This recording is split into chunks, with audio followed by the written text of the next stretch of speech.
My best friend of 20 years admitted she's been dating my abusive ex, the man I fought so hard to escape, and now she's insisting he's changed and wants me to forgive him.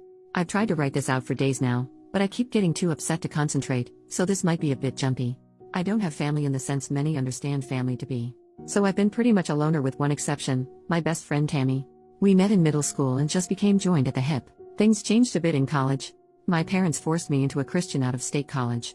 Tammy applied and got accepted to the other college in the town, so we both went out there and were roommates for 2 of the years before I met my first ever boyfriend. I will call him Trent. I moved in with him the end of junior year, and I don't know when it started happening, but he went from charming and affectionate to controlling. I don't wish to upset anyone, so I will hit the pause button and warn you that below is some of the things he did for me to label him abusive. He would put me down and hint he could find someone better, or that if he cheats, it will be my fault since I wasn't this or that enough. It started to get physical senior year.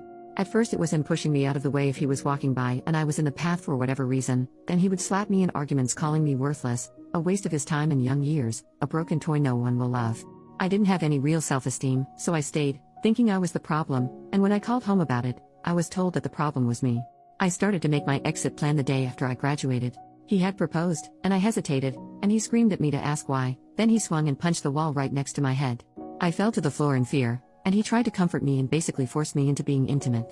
When I woke up the next morning, the ring was on my finger, and he forced me again and later called it makeup sex, saying he forgave me for the way I treated him. That is the extremely short explanation, but there are so many stories of him forcing me into bed, laying his hands on me or threatening to unalive me, and more. So, I started to make a plan. I found a shelter in the city nearby. I started hiding things in the trunk of my car. I was in the service industry then, and so I would take more shifts whenever I could and hide my cash tips in a box of tampons in my purse. And I finally was ready and left him, left my phone. I had a new cheap one, and never went back. Tammy knew him and lived near us, but she didn't know about my plan. She messaged me on social media and I told her what happened. All of what happened. So she played dumb when he came around asking where I was, spinning the story that I was suicidal and he is calling the police to find me. He never found me. That was years ago. I am now 36 and Tammy is too. Trent is 38. Tammy became a bit religious, but I told her as long as she is happy and safe, I don't care what she leans on in faith. She started to invite me out to her church 4 years ago, and I kept saying no until I very firmly said if she brought it up again, I would just walk out or hang up. I'm not against anyone believing what they want, I just don't want or need to be sucked into it. I honestly do not mean any offense to anyone of any faith. I myself am just agnostic, and if that ever will change, I will decide on my own, but I doubt it will. She got a job 2 years ago overseas. I acted excited for her but I was also deeply devastated. Without her, I had no one else.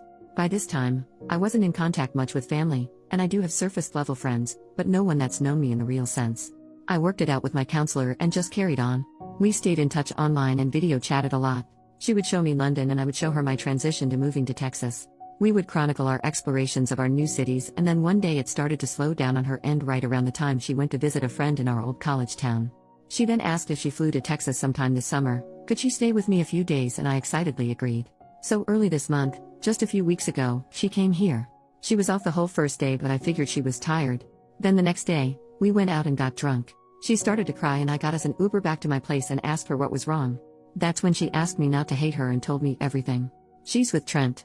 She's been with him almost a year.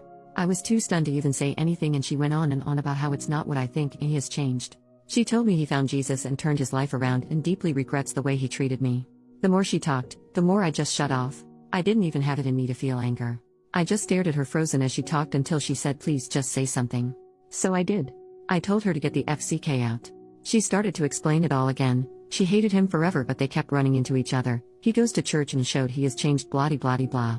I didn't interrupt her, but when she stopped talking again, I just repeated myself. She argued more, and I would just listen and repeat until she grabbed her stuff and left. It was silent between us for a week until my dad texted me that Tammy called my parents crying and told me to get over myself. After all, it's not like I wanted to get back with him, right?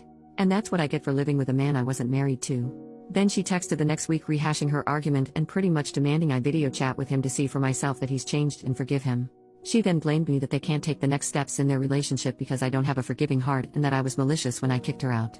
I've spent all of this week trying to figure out if I am insane to think this is a huge betrayal. A deal breaker. I mean, who even dates their friend's ex, for one, but this?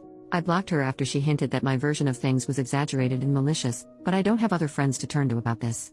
I don't think I am, but and her family thinks I am the jerk, at least for kicking her out in a strange city alone when she was just being honest with me. Am I? Update 2 months later, posted 2 hours ago. Sorry to everyone who reached out and I haven't responded. I honestly haven't been using the app as I had to change phones swiftly at one point and forgot the password when trying to log on my new device. It took Trent 2 weeks. I had a full-time job but also a part-time service industry job as a bartender. He showed up at the bar. It's a small bar and one of the regulars, Daisy, is one of the folks I did confide in about Trent and Tammy.